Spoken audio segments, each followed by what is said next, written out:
ini seorang insinyur lulusan dari Institut Pertanian Bogor. Selain itu juga posisi Kang Agus di pada saat ini ya di Yayasan Grafis itu sebagai petugas lapangan gitu atau penjangkauan ke LSL. Nah, teman-teman semuanya sapa yuk Kang Agusnya. Halo Kang Agus. Koordinator lapangan. Pak Insinyur.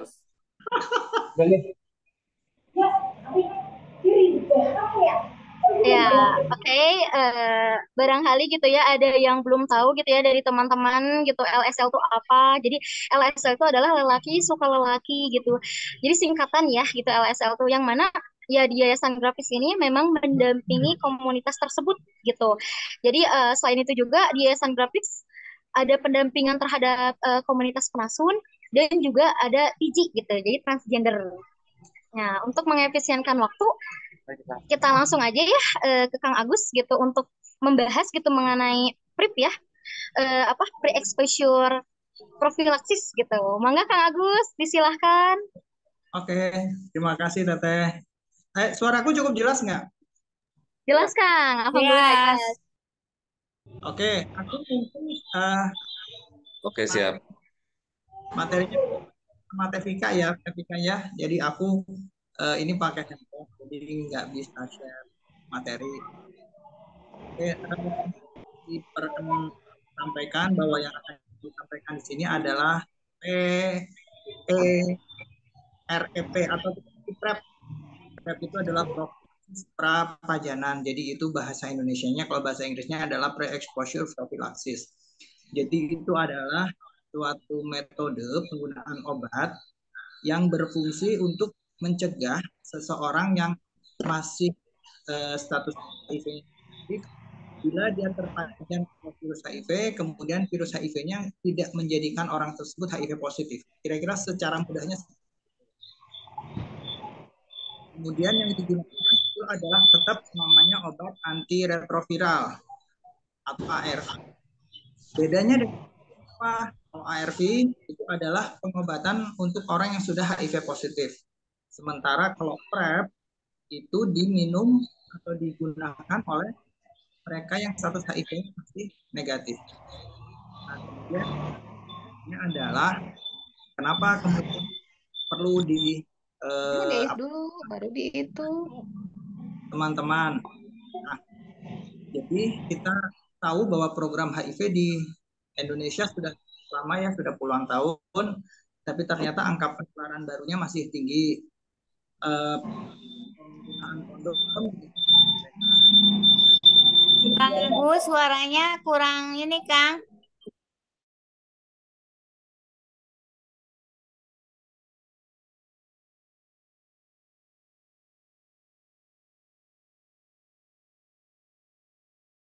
Halo, Tata suaranya jelas nggak sekarang?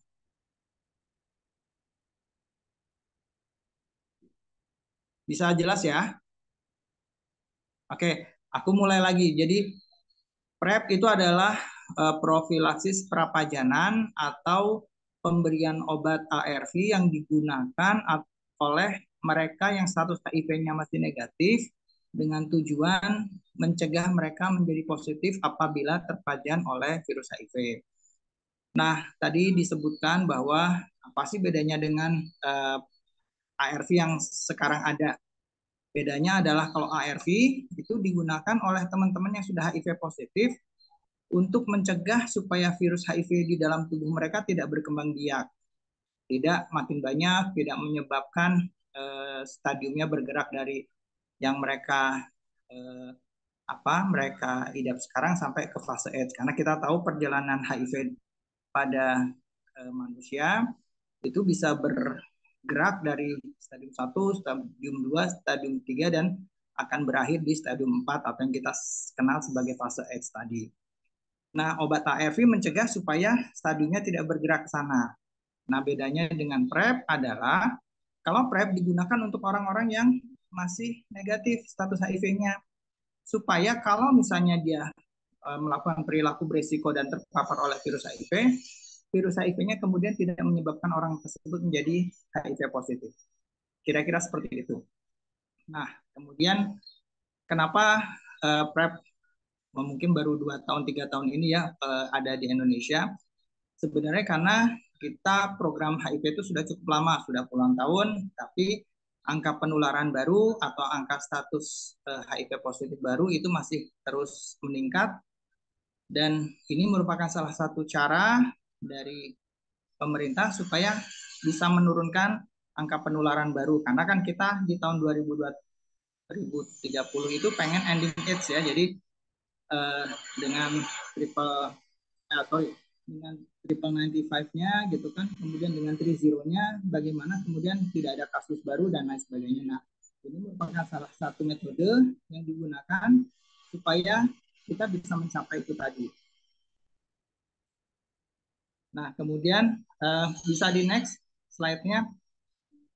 PrEP di Indonesia itu sudah direkomendasikan oleh WHO. Jadi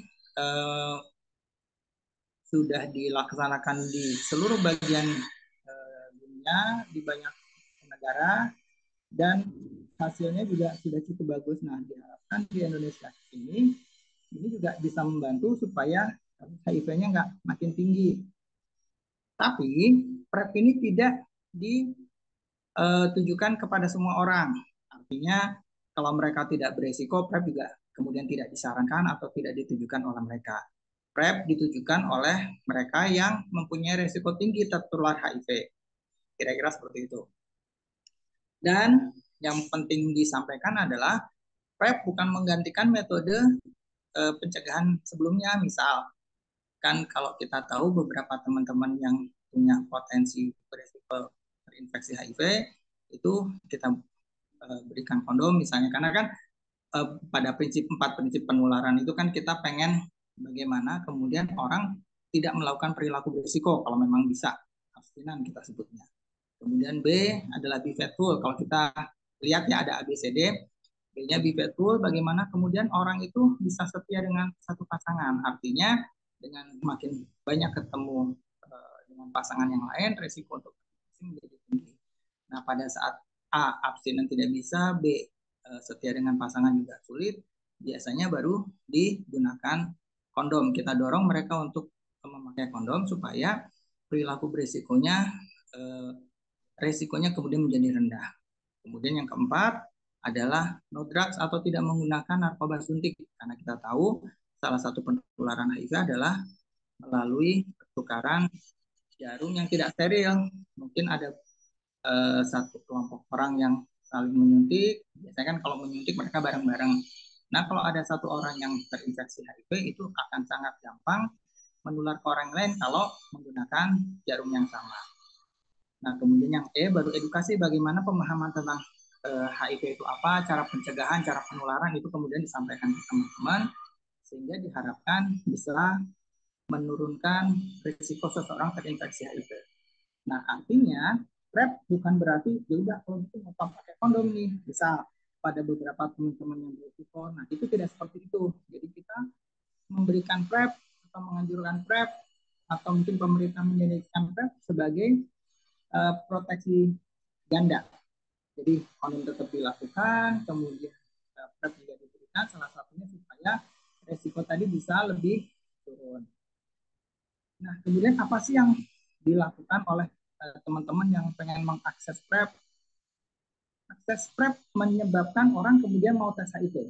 Karena persyaratan untuk mengakses PrEP adalah dia harus status HIV-nya negatif. Jadi nggak bisa nih orang kalau misalnya, aku mah pengen PrEP aja tapi dia nggak mau tes dan lain sebagainya, itu sama sekali nggak boleh.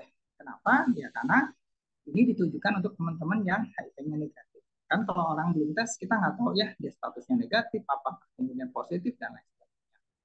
Nah, kemudian yang berikutnya ternyata PrEP juga bisa meningkatkan screening atau penapisan terhadap teman-teman yang berisiko tadi, apakah dia punya infeksi menular seksual atau tidak. Karena kita tahu di program penanggulangan HIV, penularan HIV tadi bisa menjadi makin mudah kalau dia atau klien tersebut terinfeksi infeksi menular seksual.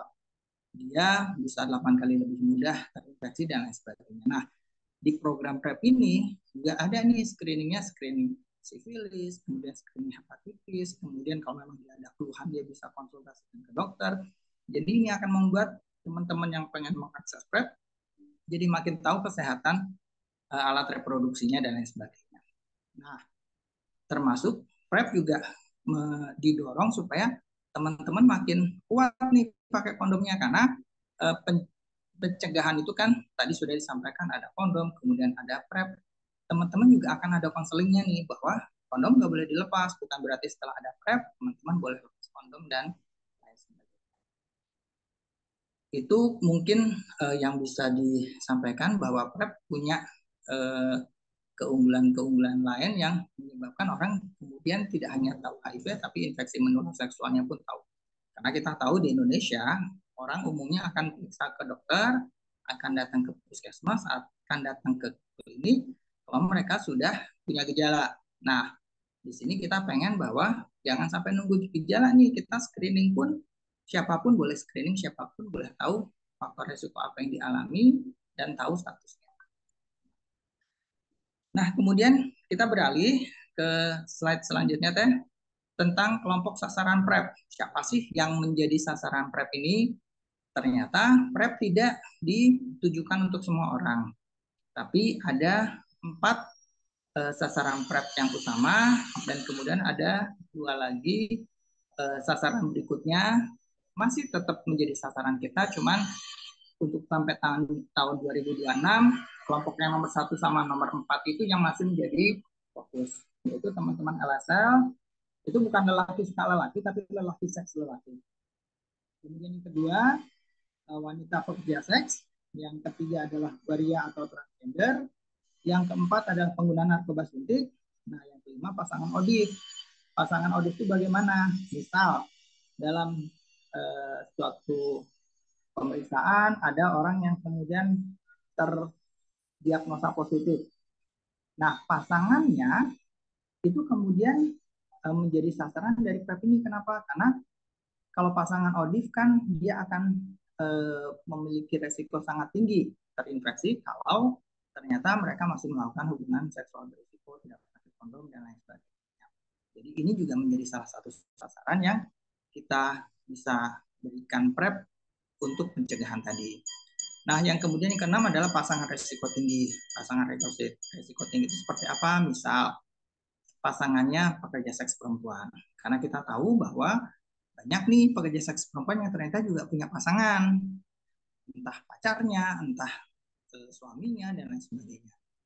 Atau misalnya dari teman-teman yang pakai narkoba suntik. Banyak dari mereka yang sudah menikah, banyak dari mereka yang juga punya TTM mungkin dan lain sebagainya. Nah, pasangan resiko tinggi inilah yang kemudian eligible atau bisa ditawarkan program PrEP tadi. Ya. Nah, kemudian kalau untuk tahu nih gimana sih faktor resikonya, karena kalau kita ketemu kawan-kawan kita, maksudnya bukan petugas penjangkau gitu ya, kadang-kadang kita nggak ngerti orang tuh beresikonya apa. Nah, ini kita kembalikan ke tenaga layanan di mana kita mau akses PrEP nih. Jadi biarkan mereka yang menggali faktor risiko, mereka yang kemudian bertanya-tanya terkait faktor risiko apa yang dihadapi oleh teman-teman.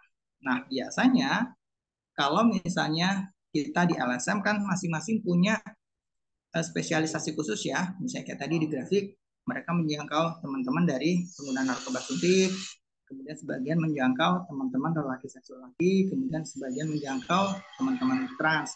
Nah, biasanya mereka karena dekat, mereka sudah bisa menggali faktor risiko tadi, sehingga kalau mereka merasa bahwa ini menjadi sasaran PrEP, mereka bisa ajak mereka untuk akses PrEP di beberapa layanan.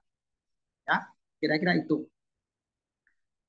Kemudian, apakah 6 kriteria tadi, kriteria lah, 6 kelompok tadi, apakah semuanya kemudian eligible atau punya resiko enggak sih? Karena akhirnya kita bukan bicara, oh dari kelompok LSL pasti berisiko, tidak juga. Karena LSL bicara perilaku seksual, kemudian kayak waria, pekerja seks dan lain sebagainya. Ternyata ada juga nih mereka yang walaupun di kelompok itu tapi resikonya juga rendah. Misal kayak di mana? Punten bisa dilanjutkan di next berikutnya. Jadi misal ini ada kriterianya. Yang pertama misalnya memiliki pasangan seksual lebih dari satu. Berarti pasangan seksualnya tidak hanya misal nih tidak hanya pasangan tetapnya, dia juga punya pasangan-pasangan tidak tetap. Semakin banyak pasangan seksual ini, kemudian resikonya juga semakin tinggi. Kenapa? Karena banyak dari pasangan seksual ini yang kadang-kadang mereka juga berhubungan dengan orang lain, mereka tidak hanya dengan satu pasangan dan lain sebagainya. Ini bisa menyebabkan kenapa kriteria ini kemudian disampaikan untuk oke, dengan adanya kriteria ini kemudian dia bisa menjadi risikonya tinggi dan menjadi kelompok sasaran yang ditawarkan PrEP. Kemudian yang kedua, selain yang A, misalnya dia ternyata tidak menggunakan kondom secara konsisten. Misal yang tadi lelaki seks lelaki, kemudian dengan teman-teman waria atau pekerja seks, pelanggannya nggak pakai kondom misalnya. Nah itu kemudian juga menyebabkan mereka punya resiko tinggi. Kemudian berikutnya melakukan hubungan seksual melalui anus atau anal seks yang nggak pakai kondom. Ini juga menjadi salah satu kriteria yang menyebabkan oke, dia layak untuk ditawarkan program. Nah, yang keempat adalah terdapat riwayat IMS dalam 3 bulan terakhir. Apa sih artinya? Artinya gini, kalau orang kena infeksi menular seksual, berarti dia bisa jadi belum konsisten kondom. Berarti dia juga punya resiko tinggi terinfeksi HIV. Salah satu buktinya adalah apa? Dia kena IMS. Jadi ini juga menjadi salah satu kriteria yang menyebabkan oke, orang ini kemudian layak untuk ditawarkan PrEP. Yang kelima, dia ternyata pernah mengakses PrEP nih, misal setahun yang lalu, 6 bulan yang lalu, 2 tahun yang lalu, dan lain sebagainya. Artinya dulu dia pernah berisiko nih, karena orang-orang yang mengakses PrEP adalah mereka yang merasa berisiko terinfeksi. Nah, misal karena satu dan lain hal dia kemudian resikonya sudah turun, dia tidak melanjutkan PrEP, tapi tiba-tiba datang ke kita, aku pengen lanjut PrEP, nah, dia menjadi layak untuk ditawarkan PrEP. Nah, yang terakhir adalah itu tadi kan kalau kita ada ya salah satu kriteria, salah satu kelompok itu adalah mereka yang mempunyai pasangan serodiskordan, pasangannya HIV positif. Nah, ternyata pasangannya ODIF tadi nggak serta-merta dia layak. Salah satu yang menjadi kriteria misalnya ternyata ODIF-nya belum menggunakan ARV ini, artinya dia belum tersupresi virusnya. Nah, dia kemudian pasangannya juga akhirnya menjadi berisiko tinggi. Atau orang itu sudah akses ARV ini, pasangannya tadi yang ODIF tadi, tapi ternyata penggunaan ARV-nya masih tidak konsisten nih, masih bolong-bolong lah, masih sering telat, masih kadang-kadang lupa dan lain sebagainya. Karena memang kendala di teman-teman yang menggunakan ARV, kalau kayak kita ya 3 hari kena flu harus minum obat antibiotik, kadang-kadang kita 3 hari juga udah bosan. Nah, kita bisa bayangkan teman-teman ODIF itu harus minum obat tiap hari di jam yang sama, berulang, bisa berhari-hari, berbulan-bulan, bertahun-tahun, dan lain sebagainya. Artinya obat yang dikonsumsi nggak boleh berhenti. Nah, ini yang menyebabkan mungkin awal-awal orang memulai, dia perlu penyesuaian. ARV-nya masih diminum secara tidak teratur. Nah, pada saat kondisi seperti itu, pasangannya kemudian menjadi eligible atau menjadi layak untuk ditawarkan program. Atau yang berikutnya adalah dia sudah ARV. Kemudian, tapi pemeriksaan viralot itu adalah pemeriksaan untuk teman-teman yang sudah mengakses ARV minimal 6 bulan. Kita akan melihat apakah setelah minum ARV dengan baik dan benar tadi, virusnya tersupresi. Karena kalau kita bicara 4 prinsip penularan, harus ada orang yang HIV positif, kemudian virusnya harus hidup, jumlah virusnya harus cukup, dan ada pintu masuk dari orang yang positif ke dalam masuk ke dalam tubuh orang yang HIV negatif. Nah, yang ketiga tadi kan jumlah virusnya harus cukup nih. Kalau orang dengan HIV positif, dia kemudian minum ARV dengan baik dan benar, dan virusnya tersupresi, jumlah ini kemudian menjadi tidak cukup untuk bisa menularkan. Jadi, pasangan orang HIV positif yang sudah tersupresi, dia dianggap tidak berisiko lagi. Tapi nanti hal ini perlu dikonsultasikan dengan dokter di mana teman-teman audit tersebut mengakses layanan ARV-nya ya, artinya itu harus melalui melalui konseling yang cukup panjang lah, cukup. Jadi konselor akan ngobrol terkait ini, nanti dia akan lihat tracknya bagaimana. Kalau memang secara hasil viral dia sudah undetect, biasanya pasangannya tidak perlu untuk akses PrEP lagi. Tidak perlu ya, bukan tidak boleh. Mau mengakses PrEP boleh, cuman dia dianggap resikonya rendah. Nah, kemudian ada juga nih bahwa ternyata setelah pengobatan ART minimum 6 bulan tadi, jumlah virusnya ternyata masih belum tersupresi, jadi jumlahnya masih tinggi. Nah, ini bisa disebabkan oleh ternyata penggunaan atau minum obat ART-nya tidak baik misalnya, atau ternyata ada resistensi virus misalnya terhadap obat tersebut, atau banyak hal. Nah, ini juga harus dikonsultasikan ke tenaga layanan. Artinya kalau ternyata hal itu terjadi, ada kemungkinan audit yang tadi minum ART harus berganti regimen atau ada konseling kepatuhan dan lain sebagainya. Nah, kemudian terakhir adalah ternyata pasangan suami istri tadi misalnya pengen punya anak nih, tapi virusnya masih terdeteksi. Boleh, tapi kemudian diberikan PrEP supaya apa? Supaya nanti resiko untuk terinfeksinya menjadi lebih. Nah, kriteria-kriteria ini yang kemudian menjadi salah satu dasar untuk penawaran PrEP kepada klien. Nah, kemudian ini nih, gampang nggak sih dapat PrEP? Kan segala sesuatunya biasanya kan, persyaratannya begini. Kalau orang yang nggak tahu mungkin, aduh jangan-jangan ribet nih di layanan untuk dapatkan PrEP dan lain sebagainya. Ternyata untuk mendapatkan PrEP mudah. Pertama, karena ini adalah program pemerintah, masih menggunakan dana pemerintah, jadi dia akan yang pertama gini, hasil HIV-nya harus negatif dulu, karena tadi kita sudah bahas bahwa orang yang HIV positif dia akan mengakses obat ARV. Tapi kalau dia HIV negatif, baru dia boleh mendapatkan PrEP. Itu yang pertama. Jadi status HIV-nya harus negatif berdasarkan hasil yang pengetesan di layanan.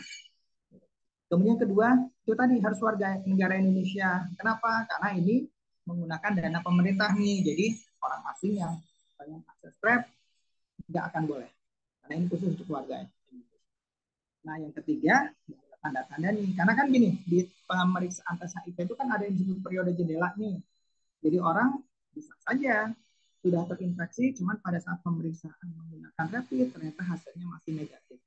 Nah, nanti akan dilihat apakah kemudian ada tanda-tanda klinis nggak dia terinfeksi atau tidak. Kalau ternyata tidak, berarti dia boleh.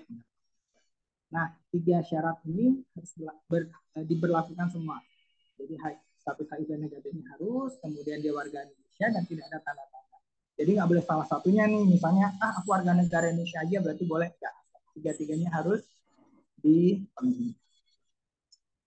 Kemudian yang berikutnya regimen, bahwa di Indonesia sekarang dikenal 2, tapi nanti ini mah sambil jalan lah ya, kita nggak perlu menghafalnya. Nanti biasanya orang layanan yang akan memberikan sesuai dengan ketersediaan yang ada di layanan kesehatan. Jadi nggak bisa milih nih, aku pengen yang regimen ini, aku pengen regimen itu nggak bisa. Jadi yang ada di situ dua-duanya punya potensi yang sama, ya apa yang ada itu yang akan diberikan kepada kita. Oke Teh, next lagi, itu kriterianya menurutku nggak perlu.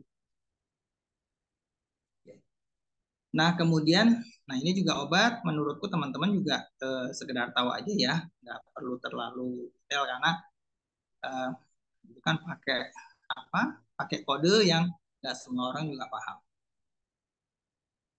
Nah kemudian yang berikutnya adalah metode nih, gimana sih cara-cara menggunakan PrEP, apakah ada cara-cara tertentu atau harus bagaimana? Nah ternyata ada caranya nih, ada 2 macam cara penggunaan PrEP. Yang pertama adalah PrEP yang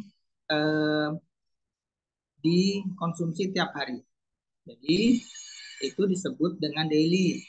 Daily itu mungkin semacam kayak pil KB lah. Pil KB itu kan harus diminum tiap hari dan lain sebagainya. Jadi ini juga sama, diminum tiap hari. Tapi ada juga yang metode kedua, dia hanya pada saat melakukan perilaku berisiko tadi.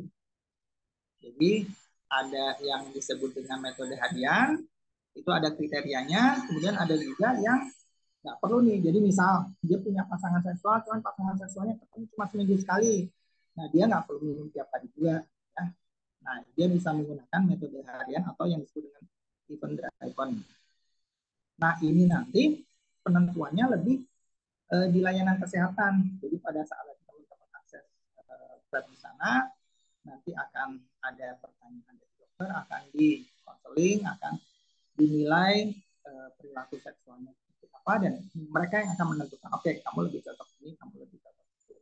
Mungkin seperti itu. Detailnya menurutku nanti kita akan ngobrol di diskusi saja. Ada caranya sih. Tapi intinya bahwa tidak hanya satu macam cara penggunaan PrEP, tapi ada dua macam. Kemudian kita bisa melanjutkan dengan, yaitu tadi kan ada yang disebut dengan PrEP, praksis prapajana, jadi sebelum seseorang terpapar virus. Kemudian tadi disebutkan bahwa PrEP itu adalah menggunakan ARV juga, bedanya apa? Kemudian ada juga itu profilaksis pasca pajanan. Jadi orang baru minum obat pencegahan saat dia sudah diduga terpapar. Biasanya siapa sih? Misalnya ada salah satunya korban pemerkosaan, misalnya dia yang kita nggak tahu yang memperkosanya apakah punya riwayat atau tidak. Atau tenaga layanan nih, tenaga layanan di puskesmas yang misal menyuntik infeksi menular seksual atau pas mengambil darah tiba-tiba tertusuk oleh jarum suntik. Padahal ternyata yang diambil darah status HIV-nya positif. Nah, itu juga bisa diberikan, tapi bukan PrEP namanya, tapi menjadi PPP. Jadi profilaksis pasca pajanan. Tete ini bisa lanjut lagi slide-nya. Lanjut. Lanjut. Oke, nah ini bedanya itu aja. Jadi PrEP itu sebelum terinfeksi,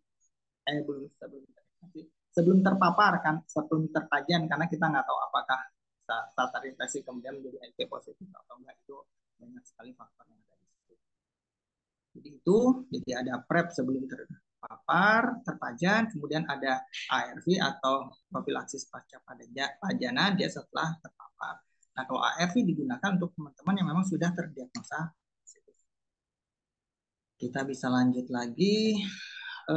Ini mungkin lebih ke teknis di layanan ya Teh. Aku pikir kita juga nggak harus bahas ini.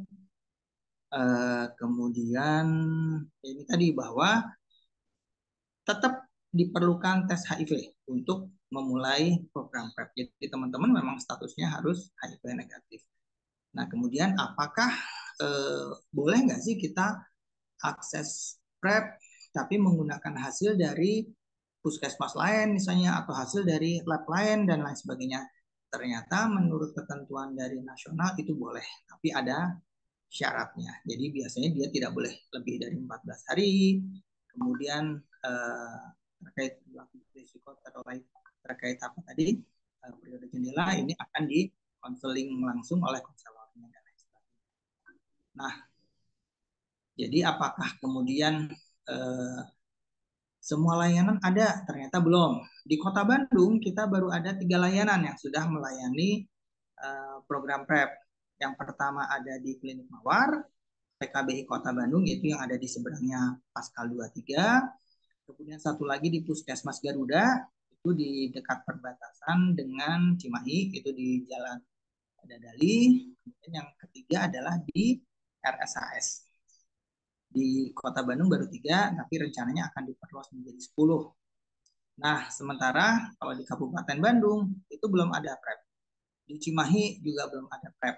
Di Kabupaten Bandung Barat juga belum. Jadi, untuk Bandung Raya, PrEP baru tersedia di Kota Bandung. Tapi diharapkan di tahun ini, beberapa kota kabupaten tadi sudah mempersiapkan layanan untuk PrEP, dan mudah-mudahan di tahun 2024 ini di beberapa kota kabupaten juga sudah ada, sehingga teman-teman nggak perlu jauh-jauh ke kota nih. Kalau untuk teman-teman yang di kabupaten, teman-teman yang di Cimahi bisa akses di kota kabupatennya masing-masing. Tapi itu memang sekarang lagi proses. Nanti kalau memang teman-teman punya apa ya dekat dengan petugas penjangkau dan segala macam, teman-teman bisa nanya, yang sudah bisa prep di mana? Nanti mereka akan menjelaskan. Nah, kemudian tadi sudah disampaikan bahwa untuk mengakses prep syaratnya cuma HIV negatif. Nah, tadi kan ada kriteria nih, dia kalau pernah kena IMS seperti apa? Nah, ternyata tes IMS memang disarankan untuk dilakukan, tapi tidak menjadi kewajiban. Jadi, orang yang belum tes IMS boleh nggak? Boleh. Syaratnya cuma HIV negatif. Tapi memang lebih baik nanti kalau saat kita punya klien, dia pengen prep, kita sarankan juga, kenapa kamu nggak akses juga tes IMS supaya kamu tahu status kamu dengan lebih baik. Sehingga kalau dia punya infeksi menular seksual, dia juga bisa diobati dan lain sebagainya. Ya, tapi ini tidak menjadi kewajiban. Artinya, kalau misalnya udah tes, hasilnya belum keluar atau dia belum tes, apakah kemudian PrEP tidak diberikan? Tidak. PrEP tetap diberikan, tapi memang kita dorong mereka untuk kemudian melakukan tes IMS juga. Nah, boleh nggak sih pakai tes IMS yang dari luar? Ternyata ketentuan secara nasional boleh, asal dilakukan di bawah periode 1 bulan atau 30 hari. Tapi memang kalau memang perilakunya berisiko, makin dekat dengan pemberian PrEP akan lebih baik, karena kan kadang-kadang mungkin sudah diobatin, mungkin dia terinfeksi ulang dan lain sebagainya. Jadi menurut itu akan lebih baik menggunakan pemeriksaan yang lebih tertutup. Oke, lanjut lagi teh. Itu tes HIV sudah, tes IMS sudah.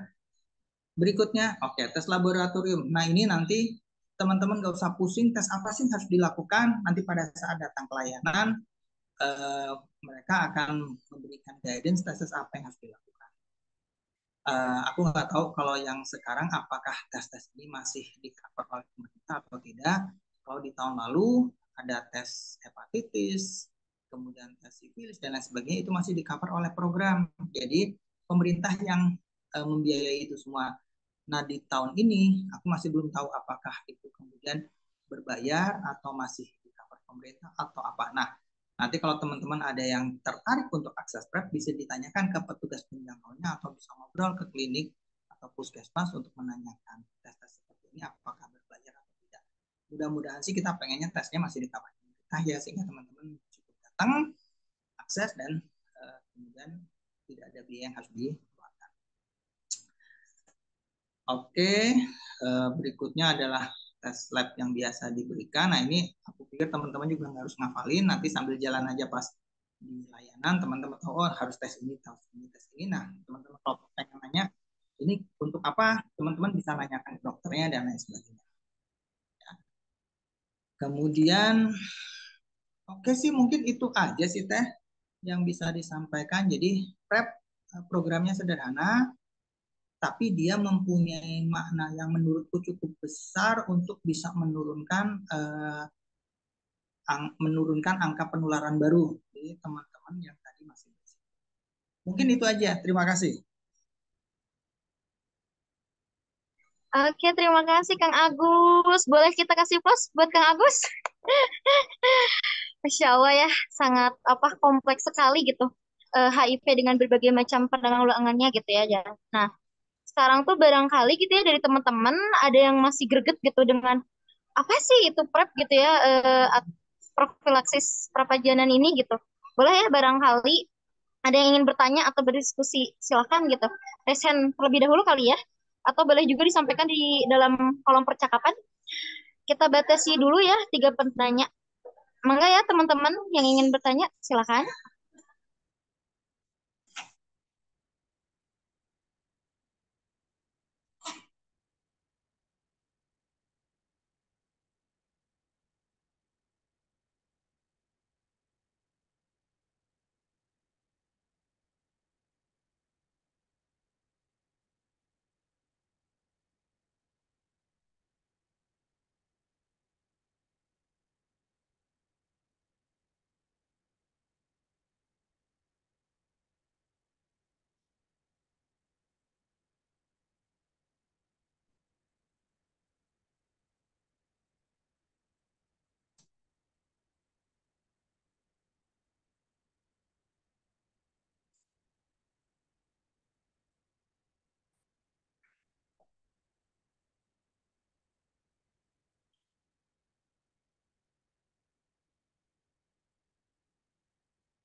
Katanya nggak ada suaranya.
Langsung open mic aja yang bertanya. Sepertinya ada gangguan teknis nih, Di.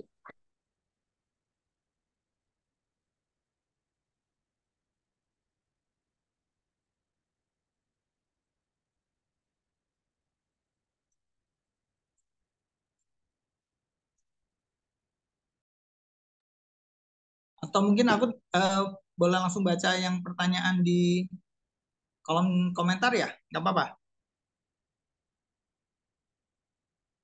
Suaranya hilang.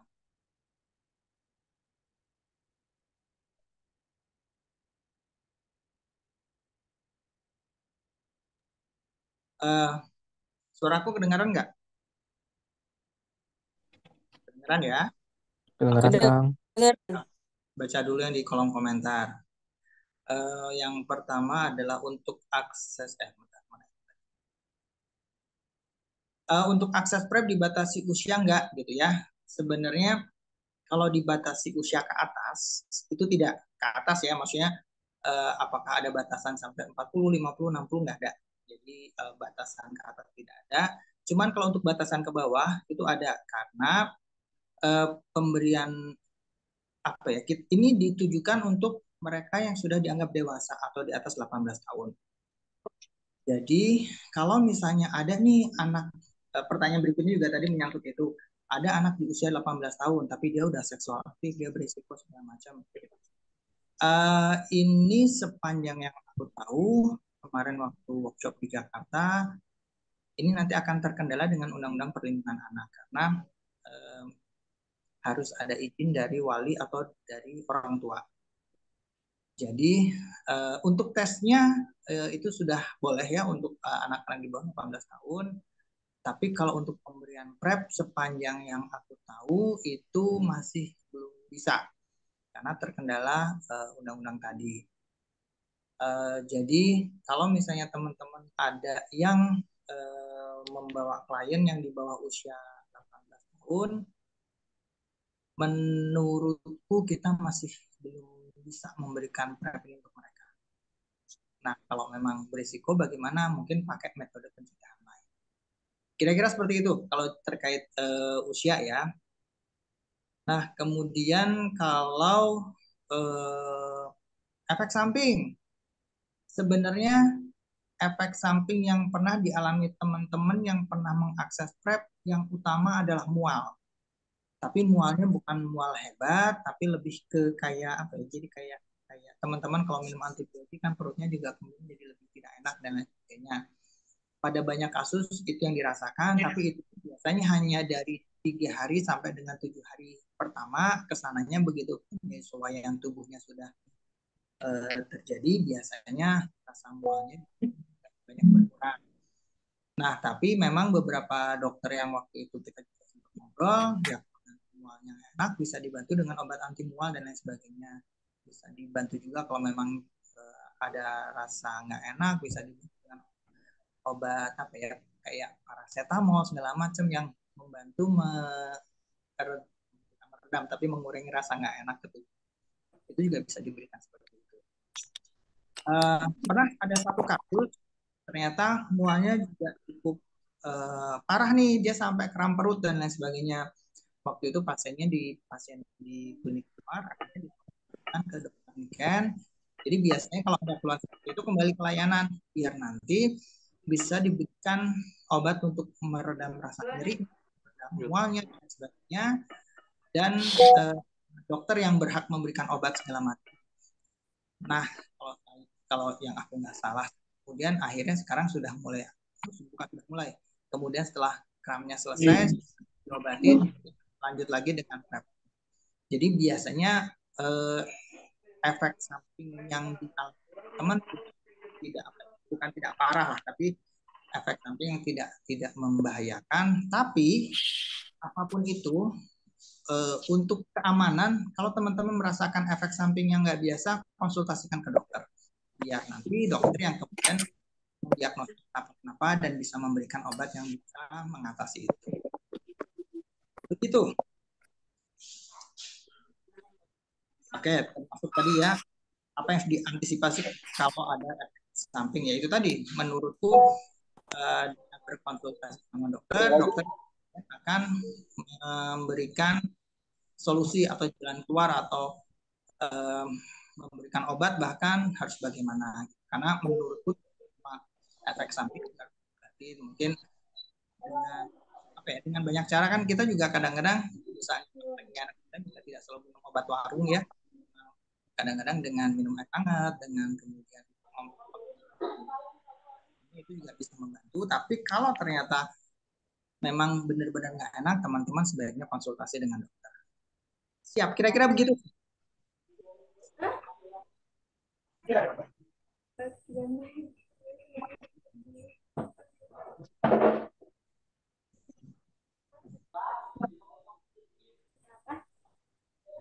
Oke, baik. Masya Allah ya. Sudah terjawab, Kang Irsyad, terus Kadian, sudah terjawab? Kang Asep? Oke. Baik, ada lagi yang ingin bertanya?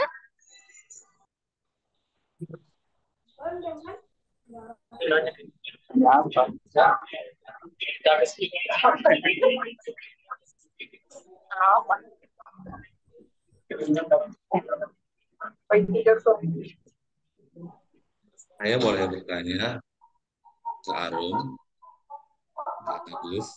Baik, Kak Welas Dewi mau bertanya? Silakan. Iya, selamat sore Kak. Selamat sore semuanya. Sore.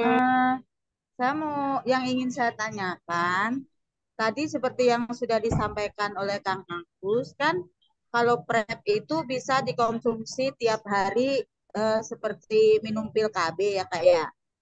Ya. Yang ingin saya tanyakan, kalau untuk jam minumnya itu sama juga nggak seperti pil KB? Satu kali sehari di jam yang sama gitu.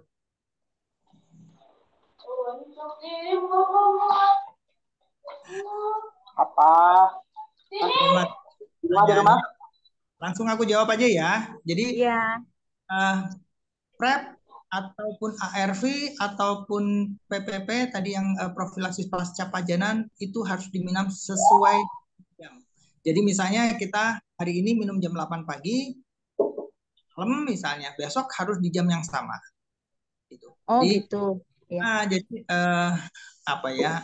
Memang salah satu kendala teman-teman yang minum ARV adalah seperti itu. Jadi bukan berarti tiap hari, yang penting tiap hari aku minum, enggak. Dia akan di jam yang sama, bahkan kalau teman-teman ini di menit yang sama dan lain sebagainya. Jadi kedisiplinan kemudian menjadi kunci untuk PrEP.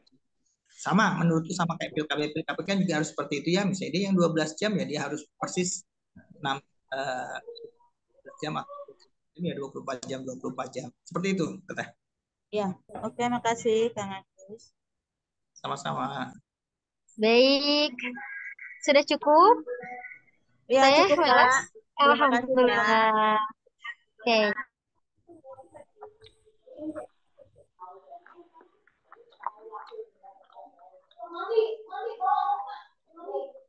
Baik, apakah ada yang masih ingin bertanya?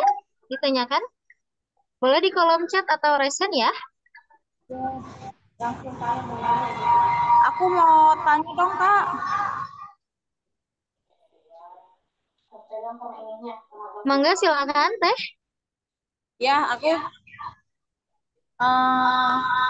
aku mau menanyakan bila PSP sudah melakukan akses PrEP ya, efek samping ini PSP itu dia habis minum minuman yang beralkohol kayak gitu.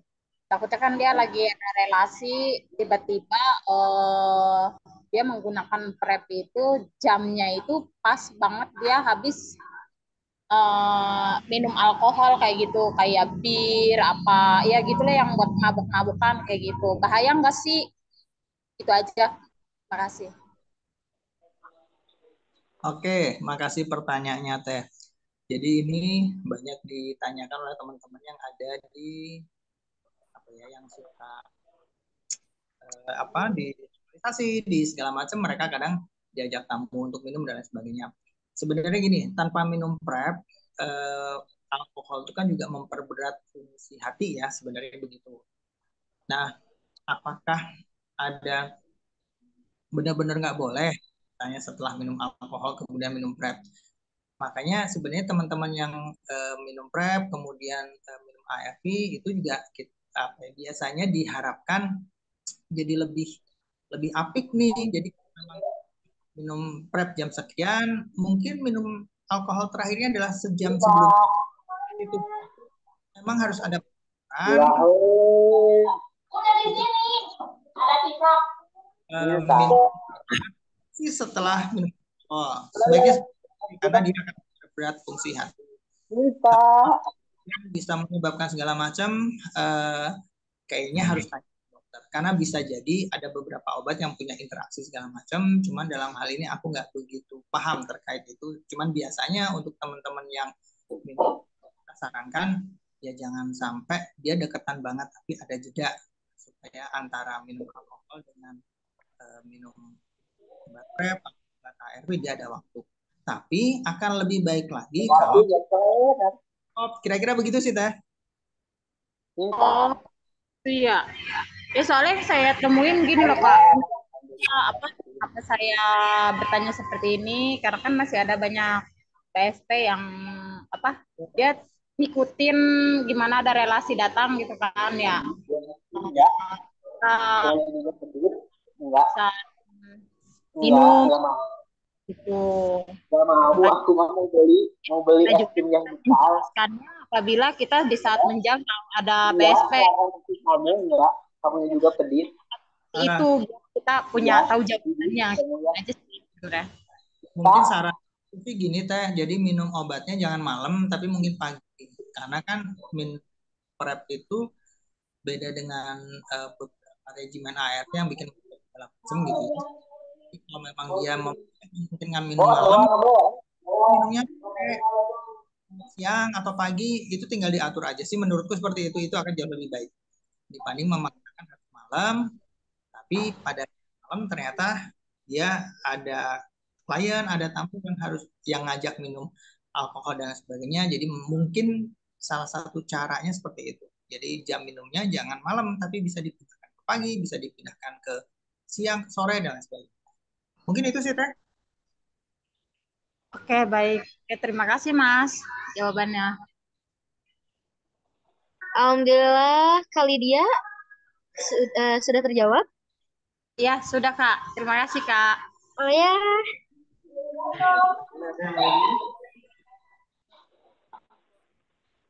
Oh, ini ada nih dari Kang Ipan yang di Grafik Bekasi ya. Apakah akan ada PrEP yang lebih luas, misalnya bisa mencegah HIV dan AIDS? Bisa mencegah semuanya gitu ya, tapi pemahamanku sejauh ini adalah kalau IMS itu kan justru banyak banyak apa ya, banyak kesalahan di teman-teman kita di luar sana bahwa aku kalau sudah melakukan perilaku beresiko aku minum aja antibiotik untuk mencegah, padahal tidak seperti itu. Seingatku, kenapa kemudian ini tidak menggantikan fungsi pencegahan yang lain kayak kondom, karena dia bekerja spesifik. Jadi kalau PrEP dia hanya spesifik terhadap pencegahan HIV, sementara untuk IMS mau nggak mau tetap harus pakai kondom. Karena IMS kan juga sangat beragam ya, jadi rasanya nggak mungkin ada satu obat yang obat dewa gitu ya yang bisa mencegah sifilis, bisa mencegah gonore, bisa mencegah klamydia, bisa mencegah HPV, bisa dan lain sebagainya. Menurutku perjalanan ke sana masih jauh. Jadi saat ini kalau kita di PrEP untuk mencegah HIV, sisanya mau nggak mau kondom pakai. Makanya kita teman-teman nggak kemudian lepas kondom pada saat mengakses PrEP, tapi dua-duanya kemudian menjadi double proteksi. Menurutku begitu.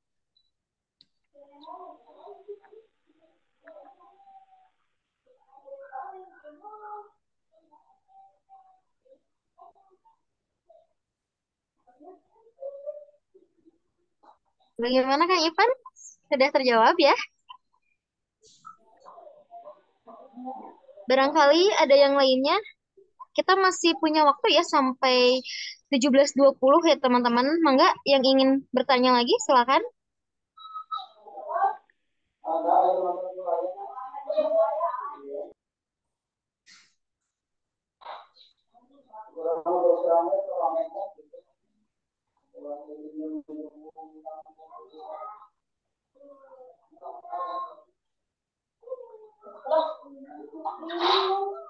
Itu udah puasa.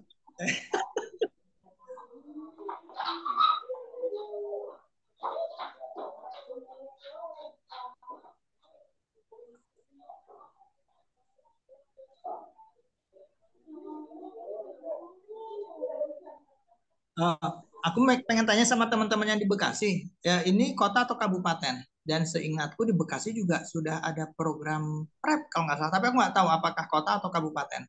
Mungkin teman-teman dari Bekasi bisa bantu jawab juga apakah di sana sudah ada atau belum.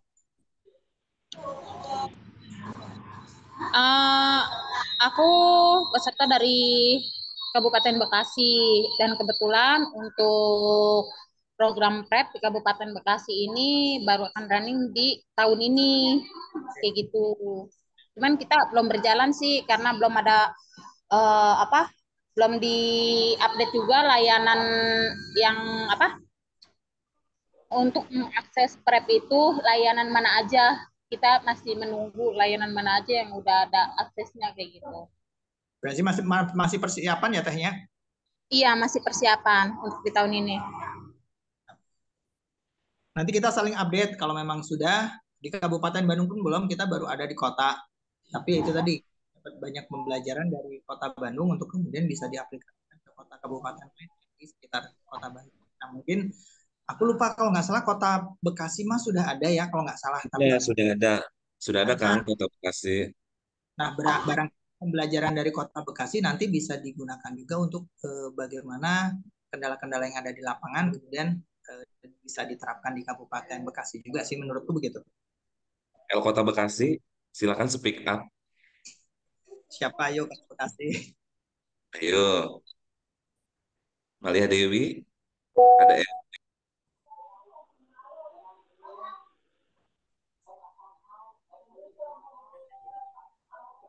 Erni, ngomong say, jangan sedih. Ayo. Mungkin ada pembelajaran yang bisa disampaikan juga untuk teman-teman lain yang mungkin tertarik untuk akses PrEP dan lain sebagainya. Dan kadang-kadang kita di lapangan menemukan hal-hal yang nggak ada di literatur gitu, justru menarik untuk kita bahas sebenarnya.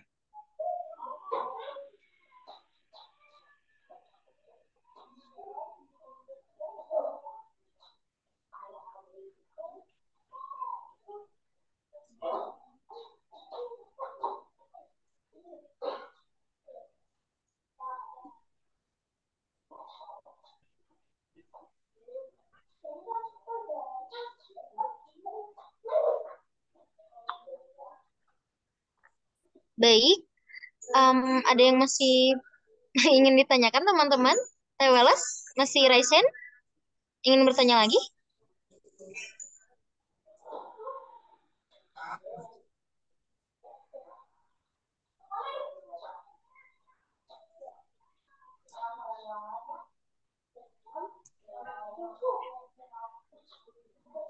Ya kayaknya teh.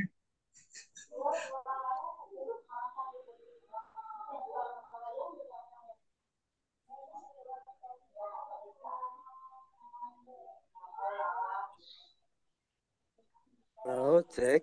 Izin bertanya boleh? Baik, Silakan. silakan, Kang. Iya.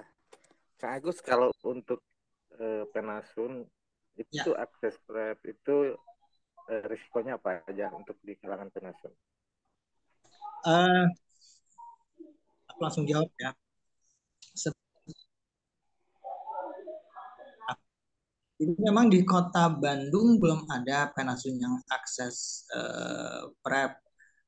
Kendalanya biasanya, ini mungkin aku belajar dari yang Tak kucing tak? Kucing, tak kucing, tak teman-teman kucing. pada saat teman-teman masih adiksi, Apa? kadang-kadang boro-boro akan pikir Pelan-pelan.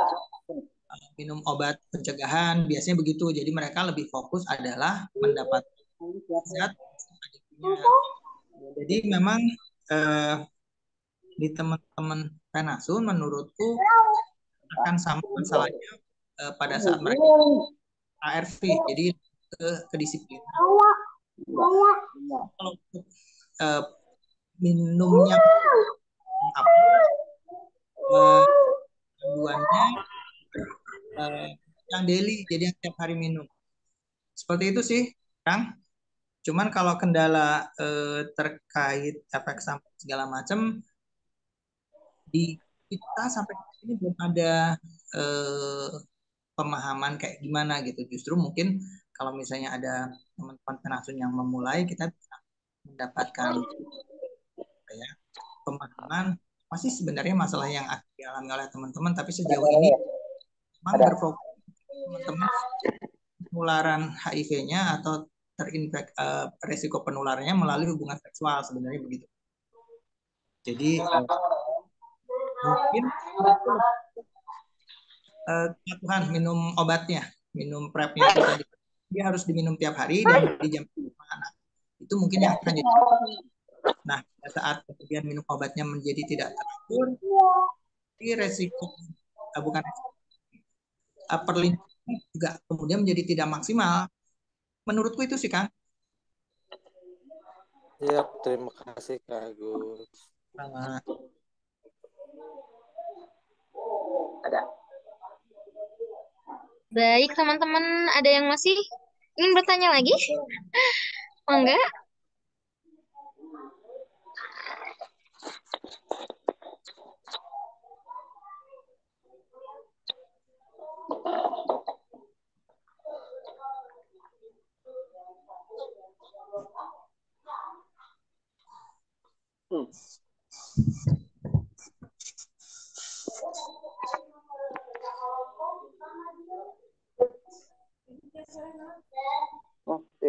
Baik, jika tidak ada yang ingin ditanyakan?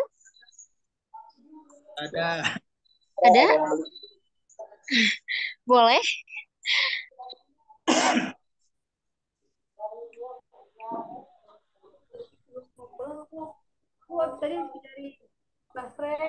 Harus hilang itunya deh.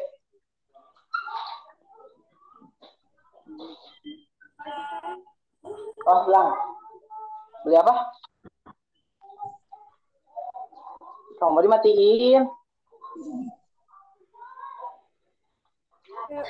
Ini Kang dari Kak Welas ya ada bertanya untuk efek samping PrEP, mohon maaf, PrEP, apakah sifatnya sementara karena adaptasi obat dengan tubuh kita?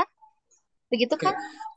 Ya, tadi mungkin sudah disampaikan di awal bahwa efek samping ini biasanya tidak terlalu mengganggu dan biasanya lebih kayak penyesuaian dengan yang kita minum. Biasanya seperti itu. Biasanya pada banyak kasus di tempat pendampingan grafik, mual kayak gitu atau sakit kepala itu biasanya hanya sekitar 3 sampai 4 hari. Kalau mual mungkin memang bisa minum obat mual, tapi kalau sakit kepala biasanya mereka minum kayak model paracetamol segala macam dan sangat jarang yang berkepanjangan. Paling kasus yang cukup berat yang pernah aku tadi sampaikan yaitu tadi yang sampai kram perut. Cuman selain itu aku masih belum eh, mendapatkan informasi kasus-kasus berat yang dialami teman-teman. Jadi, maka sementara menurut seperti itu. Mana? Jadi, Mana kalau tuh ada ini bunyain? Hah? teman-teman ternyata Oh, efeknya oh. enak, segera konsultasikan ke dokter sehingga bisa ditangani lebih cepat dan eh, lebih cepat dan lebih tepat gitu. Maksudnya dokter akan memberikan obat dan lain sebagainya untuk mengatasi efek samping tersebut. Kira-kira begitu Teh. Bagaimana Teh Holas? Apakah terjawab? Sudah terjawab ya? Baik teman-teman, alhamdulillah ya pada ngobrol kali ini teman-teman sangat berpartisipasi gitu ya. Alhamdulillah. Jadi PrEP atau pre-exposure prophylaxis itu adalah dalam bahasa Indonesia itu profilaksis prajanan gitu. Secara hematnya adalah penggunaan obat untuk mencegah infeksi sebelum terjadi peristiwa yang berisiko gitu. Jadi kita juga jadi tahu gitu bahwa PrEP itu tidak diperuntukkan semua orang gitu. Akan tetapi lebih difokuskan untuk kelompok yang memiliki resiko tinggi tertular HIV gitu. Begitu juga kriteria kelompok populasi gitu yang dapat atau disarankan mengakses program PrEP ini. Nah, semoga kita semua bisa lebih aware gitu ya tentang HIV AIDS gitu khususnya gitu.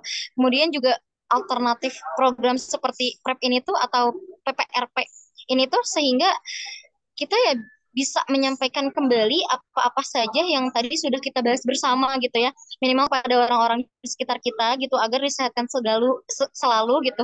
Jaga selalu, amin ya Allah ya Rabbal Alamin gitu ya. Baik, terima kasih ya kepada Kang Agus yang telah berbagi wawasannya gitu ya. Dan juga teman-teman gitu yang telah aktif berpartisipasi pada ngobrol kita kali ini gitu. Baik, sebelum kita tutup ya, boleh kita buka kameranya untuk dokumentasi? Boleh teman-teman? Silakan. Ada yang ininya, screenshotnya? Oke, siap. 1, 2, cheers. Boleh satu kali lagi? 1, 2. Oke, baik teman-teman, terima kasih banyak ya partisipasinya pada ngobrol kita kali ini. Semoga ilmu yang disampaikan oleh Kang Agus dapat berguna bagi kita semua. Amin ya Allah ya Rabbal Alamin. Terima kasih kepada teman-teman. Selamat sore, selamat beraktivitas kembali, selamat beristirahat. Sehat selalu.